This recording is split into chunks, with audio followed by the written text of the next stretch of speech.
कुछ लोग, आप लोग ट्विटर के ऊपर कमाल कर रहे हो, धमाल कर रहे हो, सोशल मीडिया के ऊपर कमाल कर रहे हो। और अगर आप मुझे भी फॉलो कर रहे हो तो पता होगा कि मैं भी आप लोगों की बातों को जो है वो हाईलाइट कर रहा हूँ, लेकिन आप बच्चे अच्छा कर रहे हो। लगे रहो 5 मिनट, अगर 10 मिनट जो है, मैं तो पहले भी बोलता था कि 5-10 मिनट अगर आप जो है, अगर आप ट्विटर के ऊपर ये जो आप के पहले कर रहे अब जो कर रहे हो, अगर वो पहले करते तो ये नौबत नहीं आती। हालांकि अब थोड़ा पॉलिटिकल हो गया है। पहले कोर्ट में था तो गवर्नमेंट की मंशा तो मुझे पता ही है और पता थी कि वो क्या चाहती है। अब बच्चे कितना प्रेशर बना सकते हैं ये उसके ऊपर डिपेंड करता है कि आप लोग जो है किस तरीके से जो प्रेशर है वो डेवलप कर पाओगे। अगर आपने प्रेशर बढ़िया से बना दिया, ठीक है, और बन भी रहा है, जो कि आई थिंक अच्छे से काम कर रहा है, लेकिन देखते हैं गवर्नमेंट किस हद तक जो है आपको जो है कर पाती है, आप कितना कन्विंस कर पाते हो, है ना। और आज की जो वीडियो में बात करेंगे फ्रिक्शनल वर्क के बारे में। लेक्चर नंबर 4 आज हमारा चल रहा है। पुराने वीडियोस नहीं देखे हैं तो देखो, आज की वीडियो के बाद में आपको नोट्स भी मिलने शुरू हो जाएंगे। लेक्चर 1 का, लेक्चर 2 का, लेक्चर 3 का, तीनों के नोट्स। और इसके क्या नाम है, इस वाले के नोट्स इकट्ठे डाल देता हूँ अगर आप कहोगे तो। अगर आप कहोगे सारे लेक्चर के एक ही डिस्क्रिप्शन में डाल दोगे, या फिर मैं कम्युनिटी पे पोस्ट डाल दूंगा, उसमें सारे लिंक्स डाल दूंगा, गूगल ड्राइव का लिंक दे दूंगा, पीडीएफ की फॉर्म में आपको नोट्स बढ़िया से मिल जाएंगे। और बस आई थिंक ये दे विल हेल्प यू। लेकिन वीडियो देखोगे तभी जो है नोट्स काम करेंगे, क्योंकि नोट्स तो मेरे हैं ना, तो मेरे मेथड से काम चल रहा है, तो वुड बी वेरी इफेक्टिव अगर आप वीडियो देखने के बाद जो है नोट्स को साथ साथ रेफर करोगे। तो आज हम जो बात करने वाले हैं, सबसे पहले तो हम फ्रिक्शन के बारे में करने वाले हैं। अब ये तो सारे बच्चों को पता है, आई थिंक आप बच्चों को क्या, सारी दुनिया को पता है कि फ्रिक्शन जो होता है एक अपोज करने वाला फोर्स होता है। जब भी आप किसी बॉडी को किसी आगे की डायरेक्शन में एफ फोर्स लगा के खींचने की कोशिश करते हो, तो फ्रिक्शन जो है वो दो सरफेसेस के बीच में अपना रोल प्ले करता है और ऑपोजिट डायरेक्शन में एक फोर्स क्रिएट करने लगता है, जो कि बड़ा ही बेसिक सा चीज़ है। इसको हम फ्रिक्शन फोर्स कहते हैं। फ्रिक्शन फोर्स जो होता है वो अपने तरीके से हो सकता है, कई तरह का होता है। जैसे कि सबसे पहले हम बोलते हैं स्टैटिक फ्रिक्शन। स्टैटिक फ्रिक्शन में क्या होता है, स्टैटिक फ्रिक्शन में क्या होता है कि जो बॉडी है ना, वो मतलब मूव नहीं करती। मतलब बॉडी जो है वो मतलब आपने फोर्स लगाया तो ये फोर्स जो ये जो फ्रिक्शन होता है ये उस बॉडी को रोक के रखता है। क्योंकि फोर्स लगाने पे बॉडी चलनी चाहिए, लेकिन बॉडी मूव नहीं कर रही है क्योंकि फ्रिक्शन जो है अपना काम कर रहा है। तो कहने का मतलब ये है कि जब तक आपका अप्लाइड फोर्स फ्रिक्शन फोर्स के इक्वल रहेगा, इस फ्रिक्शन का नाम होता है स्टैटिक फ्रिक्शन, तब तक बॉडी जो है वो रेस्ट पे ही रहती है, यानी स्टैटिक ही रहती है। दूसरी सिचुएशन आती है मैक्सिमम स्टैटिक की। मैक्सिमम स्टैटिक फ्रिक्शन में क्या होता है कि बॉडी जो होती है वो अब चलने के लिए रेडी हो जाती है, यानी कि वर्ज पे आ जाती है। यहाँ पर भी फ्रिक्शन जो होता है वो स्टैटिक फ्रिक्शन के इक्वल ही होता है, लेकिन अब ये मैक्सिमम लिमिट होती है। अगर आपने अब आपका जो अप्लाइड फोर्स है अगर वो आपका इससे भी ज़्यादा हुआ, तो उस केस में क्या होगा, बॉडी मोशन में आ जाएगी और इसको हम बोलते हैं काइनेटिक फ्रिक्शन। और उस केस में आपका जो फोर्स, उस केस में आपका जो एफ है वो काइनेटिक फ्रिक्शन से हो जाता है ज़्यादा, और बॉडी जो है वो मोशन में आ जाती है, जैसा कि तुम इस डायग्राम में देख सकते हो। आप सपोज करोगे, अगर मान लेते हैं कि यहाँ पर ये काइनेटिक वाला फ्रिक्शन है और बॉडी आगे की डायरेक्शन में एक्सेलरेट कर रही है, तो हाँ मैं कह सकता हूँ कि एफ माइनस एफ के, यानी बड़ा वाला फोर्स माइनस छोटा वाला force is equal to net force. अगर इस ब्लॉक का मास एम है तो हाँ हम F is equal F minus F के इज इक्वल टू एम में लिख सकते हैं। अब दिक्कत यहाँ पर ये थी कि हमें काइनेटिक फ्रिक्शन की वैल्यू चाहिए थी।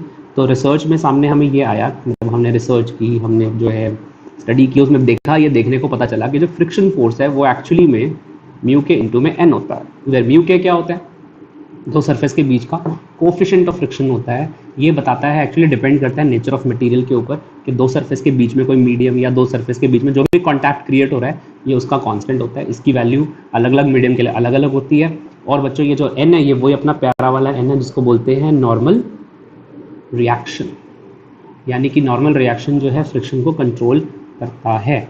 अब उसके बाद हम थोड़ा सा और आगे बढ़ते हैं। आज हमारा जो माउस है ना वो ख़राब हो गया है, तो हमें थोड़ा सा ट्रैक पैड से काम चलाना पड़ रहा है, और मैं जो हूँ not comfortable with track pad. चलो ठीक है, अब आगे थोड़ा मूव करते हैं। सुब्रमण्यम जी ने जो है कमाल ही कर दिया यार। वैसे तो मैंने सुना राहुल गांधी भी जो है वो उतर आए हैं, और पीएमओ साहब सुनो बच्चों की, सुनना पड़ेगा आपको बच्चों का। देखो बच्चों, यहाँ पे ना एक हमारे पास में इंक्लाइन प्लेन है। ये इंक्लाइन प्लेन में ना ये एक एंगल है बच्चों थीटा, और सपोज यहाँ पे एक ब्लॉक रखा हुआ है। ओके, तो मेरा जो क्वेश्चन है वो ये है कि find the value of theta for which block remains at rest, और यहाँ find the maximum value, find the maximum value of theta. मतलब मैं इंक्लाइन प्लेन में ऐसे एंगल को बढ़ाता जा रहा हूँ, एक पॉइंट पे एक ऐसा एंगल आएगा जिसके बाद वो चलना शुरू कर देगा, तो वो मैक्सिमम एंगल जिस तक वो रुका रहे, वो रुके रहने वाली सिचुएशन की बात हो रही है। आप सबको पता है बॉडी का वेट नीचे की तरफ जाता है mg, तो नॉर्मल डायरेक्शन में आपका ये जो लगेगा, क्योंकि आपको पता है ये वाला एंगल भी थीटा होगा, तो एंगल के साथ वाला mg कॉस थीटा होगा, और mg साइन थीटा सरफेस के अलोंग लगेगा mg साइन थीटा। तो अगर mg साइन थीटा नीचे की तरफ लग रहा है तो फ्रिक्शन उसको उल्टी डायरेक्शन में अपोज करेगा। ठीक है, ये फ्रिक्शन स्टैटिक चाहते हो आप, चाहते हो रुका रहे, तो अगर आप ये चाहते हो कि ये रुका रहे तो fs जो होना चाहिए वो mg साइन थीटा के इक्वल होना चाहिए। और नॉर्मल रिएक्शन तो आप देख ही सकते हो कि नॉर्मल रिएक्शन जो है वो बैलेंस कर रहा है mg cos थीटा को, तो नॉर्मल रिएक्शन जो है वो mg cos थीटा को बैलेंस कर रहा है। दोनों को डिवाइड करोगे तो आपको tan थीटा इक्वल टू मिल जाएगा फ्रिक्शन अपॉन में n, और जो फ्रिक्शन का फॉर्मूला मैंने आपको तुम अभी बताया कि म्यू इंटू में n होता है। अब अगर काइनेटिक की सिचुएशन हो तो म्यू जो होता है वो काइनेटिक वाला यूज होता है, अगर स्टैटिक की सिचुएशन हो तो ये म्यू जो है स्टैटिक वाला यूज होता है। तो यानी tan थीटा जो हो जाएगा वो आपका हो जाएगा म्यू एस इंटू में n अपॉन में n से n कट जाएगा तो थीटा आ जाएगा मेरा tan इनवर्स म्यू एस। तो ये वो मिनिमम एंगल है, मैक्सिमम एंगल है सॉरी, ये वो मैक्सिमम एंगल है जिस तक ब्लॉक जो है रुका रहेगा। इस एंगल का सिग्निफिकेंस ये है कि सिग्निफिकेंस ये है कि हम मतलब एक ऐसा एंगल फाइंड कर सकते हैं बेसिकली जहाँ तक ब्लॉक जो है रुका रहे। और ये जो एंगल है इस एंगल को आगे जाके आप एंगल ऑफ रिपोज के नाम से जानोगे। ठीक है, एंगल ऑफ रिपोज के नाम से आप समझोगे कि भी हाँ एंगल ऑफ रिपोज बोलते हैं इसको। नाउ नेक्स्ट पे आ जाते हैं। देखो जी, अच्छा उसके बाद में मैंने एक क्वेश्चन और लिया है, थर्ड मेरा क्वेश्चन है। सपोज करो एक ब्लॉक है, ठीक है, ये ब्लॉक जो है एक पुली से कनेक्टेड है और पुली जो है नीचे की तरफ हैंगिंग है। इसमें एक मास स्मॉल एम है, एक मास कैपिटल एम है, और फ्रिक्शन का जो कोफिशिएंट है वो म्यू के है, यानी कि बॉडी मूविंग है, एक्सेलरेटिंग है, एम वाला जो है नीचे जा रहा है कैपिटल एम, स्मॉल एम जो है आगे जा रहा है। ठीक है, आपका मेरा जो क्वेश्चन है वो सिंपल है, मुझे ये बताना है कि कितने एक्सेलरेशन से ब्लॉक्स जो है मूव करेंगे। तो जी आप एक काम करो, जैसे मैंने आपको पहले सिखाया था पिछली थर्ड वाली वीडियो में, सेकंड और थर्ड वाली वीडियो दोनों देख लेना अच्छे से, दोनों इंपॉर्टेंट है। जो ए वाला ब्लॉक है, जो ए वाला ब्लॉक है उस पर नीचे की तरफ एक फोर्स लग रहा है mg, और ऑपोजिट डायरेक्शन में जो लग रहा है वो टेंशन लगेगा ऑब्वियसली, और बॉडी नीचे जा रही है ma से, तो क्या मैं लिख सकता हूँ mg minus T is equal to ma, ये लिखा जा सकता है, प्लीज़ देख लो। सिमिलरली अगर आप बी वाले ब्लॉक को देखो तो बी वाले ब्लॉक पे ऑपोजिट डायरेक्शन में फ्रिक्शन फोर्स लगेगा, और टेंशन मैं आपको दिखाऊं जरा, एक मिनट देखो, टेंशन जो है वो दोनों तरफ दिखना चाहिए बच्चों को। तो इसमें क्या होगा, जो बी वाला ब्लॉक है उसमें क्या होगा, उसमें टी देखो, टी आपका जो है जा रहा है उसके ऑपोजिट फ्रिक्शन जा रहा है, इज इक्वल टू छोटा वाला मास इंटू में एक्सेलरेशन होगा। लेकिन इस इक्वेशन को कभी भी ऐसे डायरेक्ट मत लो, आप एफ के की जो वैल्यू है पहले वो निकाल लो, जो कि म्यू इंटू में एन होती है। तो म्यू के इंटू में एन, नॉर्मल रिएक्शन देखो कैसे निकालते हैं, बी ब्लॉक का वेट नीचे जाएगा mg, तो उल्टी डायरेक्शन में नॉर्मल रिएक्शन जाएगा, नॉर्मल रिएक्शन mg को बैलेंस कर रहा है, तो ये आ जाएगा। तो आप लिखोगे t माइनस म्यू के mg is equal to m, ये आपकी सेकंड इक्वेशन है। इन दोनों इक्वेशंस को ना आप जो है ना ऐड कर दो। जैसे आप दोनों इक्वेशंस को आप ऐड करोगे, t से t कैंसिल हो जाएगा, mg माइनस म्यू के mg is equal to m into में a इंटू में m प्लस m। तो कितना एक्सेलरेशन सिस्टम मूव करेगा, m माइनस म्यू के m इंटू में g अपॉन में m प्लस m। ये आपका नेट एक्सेलरेशन होगा जैसे सिस्टम मूव करेगा। इस तरह से हम पता लगा सकते हैं कि कोई भी सिस्टम जो है वो कितने एक्सेलरेशन से फाइनली मूव करेगा। क्वेश्चन आगे वाले नेक्स्ट टॉपिक की तरफ मूव करते हैं, लेकिन हम पहले एक बार ये समझ लें। ये क्वेश्चन नंबर 1 था, तो ये क्वेश्चन नंबर 2 था ना यार। ये क्वेश्चन नंबर 3 पे आते हैं, थर्ड क्वेश्चन। तीसरा जो क्वेश्चन है वो हम ये ले लेते हैं कि हमारे पास में जो है एक ब्लॉक है और हाँ जी, और उसके साथ में इस पर एक फोर्स लगाया गया, सपोज करो 20 न्यूटन का। ठीक है, सिंपल सा क्वेश्चन ले रहा हूँ, और इसमें जो कोफिशिएंट ऑफ काइनेटिक फ्रिक्शन है वो 0.3 है। तो मैंने आपसे पूछा कि इसमें फाइंड करो इसका एक्सेलरेशन। ये क्वेश्चन मेरा कराने का मन नहीं कर रहा है, इसको आप अपने आप ट्राई करके देखो ये कैसे होगा। ये बहुत ज़्यादा सिंपल क्वेश्चन है, ये आपको दिखा के देखो। ठीक है, बेसिक सा क्वेश्चन दे दिया, पता नहीं क्यों मेरे मन में आया ये वाला क्वेश्चन देने का। स्मॉल मास और एक कैपिटल मास, ठीक है, और जो म्यू है ना वो फ्रिक्शन है स्मॉल मास और कैपिटल मास के बीच में। क्वेश्चन ये है कि हम कितना फोर्स F अप्लाई करें सो दैट ये सिस्टम एक साथ मूव करे, मैक्सिमम फोर्स कितना अप्लाई करें कि सिस्टम एक साथ मूव करे। देखो अगर ऐसा है तो क्या किया करो, सबसे पहले तो स्मॉल मास वाले बॉडी को देखो। स्मॉल मास वाली जो बॉडी है उसका जो वेट है वो नीचे की तरफ जाएगा और उसका जो नॉर्मल रिएक्शन है वो ऊपर की तरफ लगेगा। तो आपको पता है बॉडी ना तो ऊपर की तरफ जा रही है ना नीचे जा रही है, तो नॉर्मल रिएक्शन एक तो एम को बैलेंस कर रहा है। दूसरी बात ये कि जो सिस्टम है ऊपर वाला जो मास है उस पर ऑब्वियसली जब पूरा सिस्टम एक साथ मूव करेगा तो जो स्मॉल मास है वो भी सेम एक्सेलरेशन से एक्सेलरेट करना चाहिए, पूरा सिस्टम एक साथ एक्सेलरेट करना चाहिए। तो इसका मतलब ये है कि जो आपका जो मास है उस पर एक्सेलरेशन यानी उस पर फोर्स तो लग रहा है, लेकिन ऑपोजिट डायरेक्शन में फ्रिक्शन भी लग रहा होगा। देखो फ्रिक्शन कहाँ लग रहा होगा, मान लो उल्टी तरफ तुम्हारा फ्रिक्शन लग रहा है और आगे की डायरेक्शन में एम में लग रहा है। एम इसका मास है और ए एक्सेलरेशन है, तो मुझे कहना चाहिए एफ जो होगा वो एम इंटू में ए के इक्वल होगा। ठीक है, अब तुम क्या करो कि दोनों इक्वेशंस को जो है ना वो कर दो, डिवाइड कर दो, तो जी अपॉन में ए आ जाएगा। और फ्रिक्शन की जो वैल्यू होती है वो होती है म्यू इंटू में एन। देखो एन से एन कट गया तो म्यू की वैल्यू तुम्हारी आ जाएगी, तो तुम्हारे यहाँ से ए कितना आ जाएगा, म्यू जी आ जाएगा सिंपल। हाँ, तो एक्सेलरेशन तुम्हारा म्यू जी आ जाएगा, यानी तुम्हें पता चल गया कि कितना एक्सेलरेशन रिक्वायर्ड है। अब आओ नीचे वाले ब्लॉक के ऊपर। जो नीचे वाला बड़ा वाला ब्लॉक है उसके बारे में बात करते हैं। जो बड़ा वाला ब्लॉक है उस पर भी एक फ्रिक्शन, उनके बीच में दो बॉडी के बीच में फ्रिक्शन लग रहा था जो कि आपको पता है कि एफ था। और जो बड़ी वाली बॉडी है वो आपकी आगे की तरफ, उस पर एफ फोर्स तो लग ही रहा है, और ऊपर से जो वेट उसका पड़ रहा है एम जी, जिसको एन हम लिख रहे थे, क्योंकि ये वाली बॉडी भी तो नीचे वाले पे लगाएगी फोर्स, तो ऑब्वियसली बात है रिटर्न में भी एक फोर्स जाएगा जो कि सेम होगा। तो हम ये कह सकते हैं यहाँ पे कि एफ जो होगा वो म्यू इंटू में एन होगा, वेर एन तुमने अभी अभी निकाला था एम इंटू में जी था। तो अभी तुमने अभी एन की वैल्यू निकाली थी ऊपर से एम इंटू में जी थी, तो ये फ्रिक्शन हमारे पास में हो गया। तो एफ वाला फोर्स बड़ा वाला फोर्स माइनस का फ्रिक्शन फोर्स यानी mu M G is equal to mass into में एक्सेलरेशन, बड़ा वाला मास इंटू में एक्सेलरेशन। सो आपकी एफ की जो वैल्यू हो जाएगी वो हो जाएगी म्यू एम जी प्लस का एम ए, और ए की वैल्यू आपने अभी निकाली हुई है, ये मेरा आंसर होना चाहिए। ठीक है, म्यू कॉमन आ रहा है, जी कॉमन आ रहा है, जो भी आंसर आता है वो हम यहाँ पे जो है निकाल के लिख देंगे। तो मैं लिख दूंगा F is equal to mu G M plus M, ये जो है मेरा आंसर है।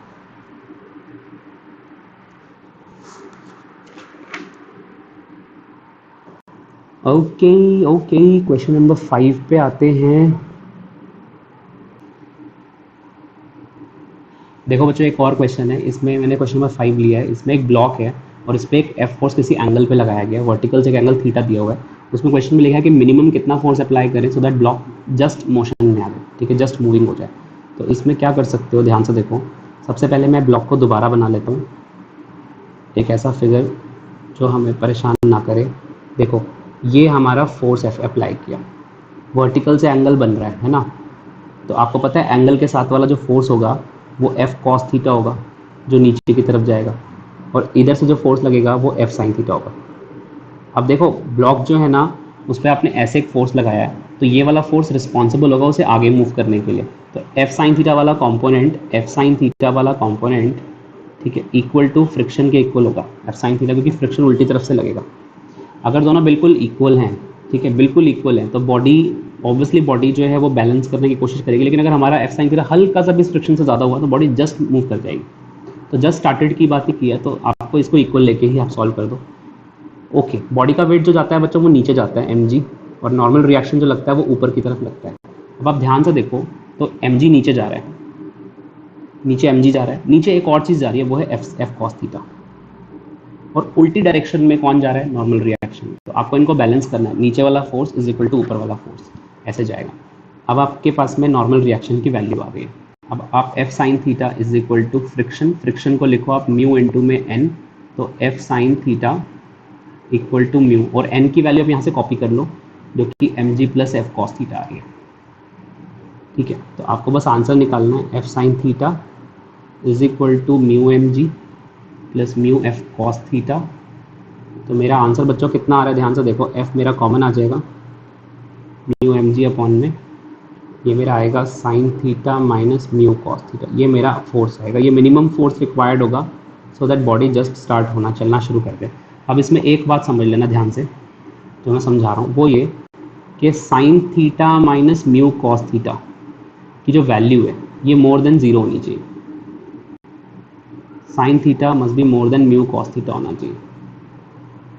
ठीक है, ये पॉजिटिव होने के लिए, क्योंकि आपका रिजल्ट पॉजिटिव नहीं होगा तो आंसर नहीं आएगा। टैन थीटा जो होना चाहिए वो मोर देन म्यू होना चाहिए।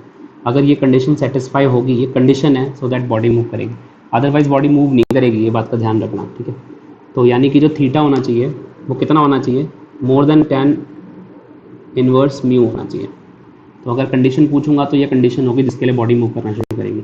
अब देखो मैंने तुम्हें क्या क्या बातें समझाई हैं, एक बार पहले ज़रा ब्रशअप कर लो जितनी बातें मैंने तुम्हें समझाई हैं। मैंने तुम्हें static friction, maximum static friction, kinetic friction की थ्योरी बताई है कि कितने तरह के फ्रिक्शन होते हैं, फार्मूला बताया है मैंने तुम्हें।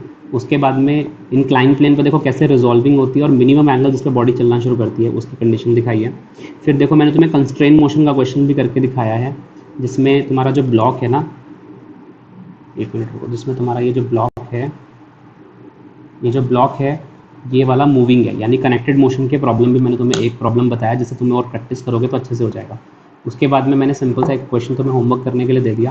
क्वेश्चन नंबर 4 बड़ा इंपॉर्टेंट था, जिसमें मैंने तुम्हें ये बताया कि इकट्ठी अगर कोई दो बॉडी मूव करती है तो उसकी क्या कंडीशन होती है, इस क्वेश्चन से तुम लोग सीखोगे। और उसके बाद में क्वेश्चन नंबर 5 में अगर हम किसी को किसी एंगल पे फोर्स अप्लाई करते हैं तो बॉडी के लिए क्या कंडीशन होती है। ये कुछ अच्छे अच्छे प्रॉब्लम्स हैं बच्चों जो आपको अच्छे से करने हैं। ठीक है, अब जल्दी से जो है ना हम जो है बात करते हैं कि कितना जो है वर्क करना पड़ता है, कैसे वर्क डन कैलकुलेट करते हैं फ्रिक्शन वाली प्रॉब्लम्स में। देखो वर्क डन का फॉर्मूला हम जानते हैं कि फोर्स इनटू में डिस्प्लेसमेंट इनटू में कॉस थीटा होता है। जिस बच्चे को नहीं पता है कि ये फॉर्मूला कहाँ से आया है, उस बच्चे के लिए यहाँ पे एक छोटा सा ब्लॉक बनाया है, क्योंकि ये जो है ये एक तरह की रिविजन क्लास है, तो लेकिन बता देते हैं ताकि जो है उसको हमारी वीडियो काम की लगे। थीटा एंगल है, एंगल के साथ वाला जो होता है एफ कॉस थीटा होता है। ठीक है, और परपेंडिकुलर वाला एफ साइन थीटा होता है। देखो दिख रहा है ना सब बच्चों को कि ब्लॉक है, जब उस पर जब आप कोई फोर्स किसी एंगल पे लगाएंगे तो बॉडी जो है वो ऑब्वियसली बॉडी आगे की डायरेक्शन में अगर मूव करेगी तो जो रिस्पॉन्सिबल फोर्स होगा वो कौन होगा, अगर कोई आपसे वो कौन होगा तो बोल रहे हैं एफ कॉस थीटा होगा, और बॉडी भी आगे मूव कर रही है तो एफ कॉस थीटा तो फोर्स हो गया और डिस्प्लेसमेंट एस हो गया, तो फोर्स इनटू में डिस्प्लेसमेंट वर्क डन होता है। ये सिंपल सा फॉर्मूला है। ठीक है, अब फोर्स कई तरह के हो सकते हैं, जैसे फॉर एग्जांपल मैंने तुम्हें क्वेश्चन में कहा ये मेरे पास एक ब्लॉक है, अब इस ब्लॉक पे मैंने एक फोर्स लगाया, एफ फोर्स लगाया 20 न्यूटन का, और फ्रिक्शन काइनेटिक फ्रिक्शन जो दे रखा है वो 0.1 दे रखा है। ठीक है, ये जो मैंने फोर्स अप्लाई किया है ये अप्लाई किया है सपोज करो अगले 5 सेकंड के लिए। अब मेरे को बताना है, आपको मेरे को बताना है, एक तो वर्क डन बताना है। ठीक है, वर्क डन बाय जो फोर्स हमने अप्लाई किया, समझ में आ जाएगा बच्चों को, work done by applied force निकालना है, और दूसरा work done by friction force निकालना है, और तीसरा work done by gravitation force निकालना है। सारी बातें एक ही क्वेश्चन से समझ में आ जाएंगी, वर्क निकालते कैसे हैं, सो दैट फिर हम थोड़ा सा और हाई लेवल का क्वेश्चन समझ पाएंगे। अब देखो जब आपने एफ फोर्स लगाया तो कितने एंगल पे लगाया, मैं एंगल तो दे रहा हूँ क्वेश्चन के अंदर, एंगल जो है वो 30 डिग्री का दे रखा है। ठीक है, तो सबसे पहले तुम क्या करोगे ऐसे क्वेश्चन में, फिगर देख लो एक बार, रुको, हाँ फिगर देख लो, तुम्हें पता है कि फॉरवर्ड डायरेक्शन में जो फोर्स लगेगा वो एफ कॉस 30 डिग्री लगेगा। ठीक है, तो सबसे पहली चीज़ है work done by applied force निकालना, तो आपको लिखना पड़ेगा एफ एस कॉस 30। कॉस 30 आपको फोर्स हो गया, एफ कॉस 30, और डिस्प्लेसमेंट कितना है वो मेरे को नहीं पता है। डिस्प्लेसमेंट निकालने का सारा पंगा है, क्योंकि डिस्प्लेसमेंट जब तक नहीं पता चलेगा वर्क डन तो कैलकुलेट हो नहीं सकता ना। तो हम क्या करते हैं उस केस में, हम एक्सेलरेशन निकालेंगे पहले, क्योंकि वो कितना डिस्प्लेस हुआ है उसके लिए हमें एक्सेलरेशन निकालना पड़ेगा। अब ये क्वेश्चन सिंपल लग रहा है लेकिन इतना सिंपल ये है नहीं। 1 मिनट के लिए देख के लग रहा है कि ये बहुत सिंपल सा क्वेश्चन है, बट ये एक्चुअली उतना सिंपल क्वेश्चन है नहीं। देखो मतलब इतना मुश्किल भी नहीं है लेकिन एकदम सिंपल नहीं है कि फॉर्मूला लगा के आंसर आ जाएगा। देखो आगे की डायरेक्शन में लगा एफ कॉस 30, कॉस 30 होता है √3/2, ठीक है, और उल्टी डायरेक्शन में लगेगा फ्रिक्शन। ठीक है, अच्छा आपको पता है बॉडी का वेट जाता है नीचे, ऊपर की तरफ जाएगा एफ कॉस, यहाँ जाएगा तो साइन ऊपर जाएगा, तो एफ साइन 30 कितना होता है, साइड में लिख रहा हूँ, एफ साइन 30 हाफ होता है f/2, तो f/2 फोर्स तुम्हारा ऊपर लगेगा। अब तुम ध्यान से देखो कि ऊपर की डायरेक्शन में एक तो सबसे पहले नॉर्मल रिएक्शन भी लगेगा क्योंकि ब्लॉक सरफेस पे रखा होगा, तो f/2 ऊपर लग रहा है, नॉर्मल रिएक्शन ऊपर लग रहा है, बैलेंस कौन कर रहा है, mg। ये समझ में आना चाहिए कि नॉर्मल रिएक्शन मेरा mg - f/2 होगा, मेरा नॉर्मल रिएक्शन आ गया। अब मेरे को पता है कि फ्रिक्शन का फॉर्मूला होता है म्यू इनटू में n, तो फ्रिक्शन होगा म्यू के इनटू में नॉर्मल रिएक्शन यानी mg - f/2, ये तुम्हारा हो गया फ्रिक्शन फोर्स। फ्रिक्शन फोर्स तुम्हें पता है, अब तुमने आगे की डायरेक्शन में फोर्स कितना लगाया, देखो ध्यान से देखो, आगे की डायरेक्शन में फोर्स लगाया F√3/2 और फ्रिक्शन उसके उल्टी तरफ है, पर बॉडी मूविंग है क्योंकि काइनेटिक फ्रिक्शन दे रखा है। तो तुम क्या करोगे उस केस में, तुम लिखोगे F√3/2 माइनस एफ के is equal to mass into में एक्सेलरेशन। सारी कहानी तो एक्सेलरेशन निकालने की है, तो आप लिखोगे F√3/2 माइनस फ्रिक्शन, फ्रिक्शन तुम्हारा कितना था म्यू के mg minus F/2 is equal to ma। यहाँ से तुम्हारा जो है फर्दर कैलकुलेट हो जाएगा, ये तुम्हारा आ गया F√3/2 इक्वल टू में क्या करना है लिख के, यहीं पे लिखता हूँ माइनस का आ जाएगा म्यू के mg माइनस का म्यू के F/2 प्लस हो जाएगा इज इक्वल टू ma। ठीक है, तो यहाँ से तुम्हारा एक्सेलरेशन जो है इवेल्यूएट हो गया। अच्छा, f की वैल्यू मेरे को दे रखी थी 20, तो मैं पुट कर रहा हूँ, 20 पुट करूँगा तो 10√3 आ जाएगा। ठीक है, म्यू के मेरा कितना था, एक बार ऊपर करके देख लेते हैं। म्यू के मैंने कितना दिया था क्वेश्चन में, 0.1 दिया था। ठीक है, म्यू के है 0.1। मास कितना था ब्लॉक का, मास मैंने ब्लॉक का दिया था आपको, ब्लॉक का मास नहीं दिया, सपोज ब्लॉक का मास 4 kg है। ठीक है, पेज डाउन, ब्लॉक का मास 4 kg है और जी की वैल्यू मैं 10 ले रहा हूँ, म्यू के मेरा 0.1 है, फ्रिक्शन की वैल्यू मेरी 20 है /2, मास मेरा कितना है 4a, तो यानी कि ये आ रहा है 17.3 माइनस ये तुम्हारा हो गया 44 माइनस ये 10 हो गया तुम्हारा 1 आ गया इक्वल टू 4a। तो 17.3 में 5 लेस कर दो, 4a आ जाएगा। तो तुम्हारा एक्सेलरेशन कितना आ जाएगा यहाँ से, इसमें से 5 लेस कर दो, 12.3 अपॉन में 4 मीटर पर सेकेंड स्क्वायर, ये तुम्हारा एक्सेलरेशन आ गया। अब देखो तुम्हें एक्सेलरेशन पता चल गया, तो एक्सेलरेशन की वैल्यू आ गई 3 हो गया 3.1 लिख रहा हूँ मीटर पर सेकेंड स्क्वायर, तो एक्सेलरेशन मेरा 3.1 मीटर पर सेकेंड स्क्वायर है, अप्रॉक्सीमेट हो गया। ठीक है, अब जो है ओ क्या करना था इसके बाद, एक्सेलरेशन आ गया, हाँ एस इज इक्वल टू होता है ut plus half at square. u मेरा 0 था, बॉडी एक्सेलरेट हुई 3.1 से, कितनी देर के लिए एक्सेलरेट हुई, टाइम मैंने दिया था 5 का स्क्वायर, 5 का स्क्वायर हो जाएगा 25, ऊपर 25 इंटू में 3.1 है, नीचे 2 है, तो अप्रॉक्सीमेटली आपने जो डिस्टेंस कवर कर लिया वो कवर कर लिया, कितना कवर कर लिया, ये आपका हो गया अप्रॉक्सीमेटली 76 मीटर के आसपास हो गया, 76/2 समझ लो। ठीक है, तो आपका जो डिस्टेंस आ जाएगा 76 को आप कर दो आधा, कितना होता है इसका आधा, 38 मीटर। ओके, तो अप्रॉक्सीमेट इसलिए मेरे को 3.1 से मल्टीप्लाई करोगे तो अप्रॉक्सीमेट ही लिखा हुआ 38 मीटर का डिस्टेंस है। अब आपको पता है कि डिस्टेंस अगर 38 मीटर का है तो वर्क डन का फॉर्मूला होगा Fs cos थीटा।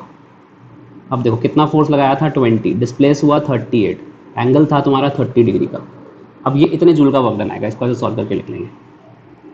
ठीक है, और सुनो, अगर उसने पूछा work done by friction force निकालना तो आप लिखो Fs cos 180 डिग्री लिखोगे। सुनो बात को ध्यान से, फ्रिक्शन फोर्स हमेशा उल्टी तरफ लगेगा और बॉडी आगे की तरफ जा रही है तो एंगल 180 आएगा फ्रिक्शन, क्योंकि अपोजिंग फोर्स है तो माइनस का Fs हो जाएगा। फ्रिक्शन फोर्स की वैल्यू हमारी कितनी आई थी, पेज अप करके दिखानी पड़ेगी मुझे, फ्रिक्शन फोर्स कितना आया था, फ्रिक्शन फोर्स मेरा कितना आया था, फ्रिक्शन फोर्स की मैंने वैल्यू तो नहीं निकाली है, पर मेरे को ये फ्रिक्शन फोर्स ये लिखा हुआ है तो मैं यहाँ साइड में फ्रिक्शन फोर्स निकाल के लिख रहा हूँ। देखो 0.1 है, बॉडी का मास 4 था तो 40 माइनस अप्लाइड फोर्स मेरा था 20/2 10 33 3 न्यूटन का मेरा फ्रिक्शन फोर्स है। देख लो, तो मेरा अगर 3 न्यूटन का अगर मेरा फ्रिक्शन फोर्स है, 3 इंटू में डिस्प्लेस कितना हुआ था, बॉडी डिस्प्लेस कितनी हुई थी, फिर से पेज अप करना पड़ेगा, बॉडी डिस्प्लेस हुई 38 मीटर्स। ठीक है, तो ये मल्टीप्लाई किया, आपका आंसर आ गया। थर्ड उसने पूछा work done by gravitation force. देखो ब्लॉक पे ग्रेविटेशन फोर्स नीचे लग रहा है mg, और ऑब्वियसली बॉडी आगे की तरफ डिस्प्लेस हो रही है, तो फोर्स इंटू में डिस्प्लेसमेंट इंटू में एंगल 90 बन रहा है, इसीलिए वर्क डन जो आएगा वो 0 आएगा। तो ग्रेविटेशन तो हमेशा नीचे ही लगता है और बॉडी आगे की तरफ डिस्प्लेस हो रही है, तो वर्क डन बाय जो ग्रेविटेशन फोर्स आएगा वो तुम्हारा जो है 0 आएगा। इस तरह से तुम्हारे जो है वर्क डन वाला कॉन्सेप्ट जो है क्लियर होता है कि किस तरीके से फ्रिक्शन को वर्क डन के साथ इंक्लूड कर सकते हो। ठीक है, मुझे पूरी आज की वीडियो को यहीं तक रख लेते हैं और ट्वीट करते रहो, क्योंकि अगर आपका एग्जाम पोस्टपोन हो जाए तो अच्छा है। मेरा आप लोगों के साथ पूरा सपोर्ट है और मेरे बेस्ट विशेज़ हैं। बहुत सारे लोग बहुत अच्छा काम कर रहे हैं, लेकिन मैं जो हूँ दोनों तरफ जो है काम नहीं कर सकता हूँ, मैं एक ही जगह एक ही डायरेक्शन में काम कर सकता हूँ। तो मैं आप लोगों के साथ लगा हुआ हूँ प्रिपरेशन कराने में। अब जो शुरू कर दिया मैंने, अब मैंने इसमें हाथ डाल दिया, तो अब मैं इसको पूरा कंप्लीट करा दूंगा।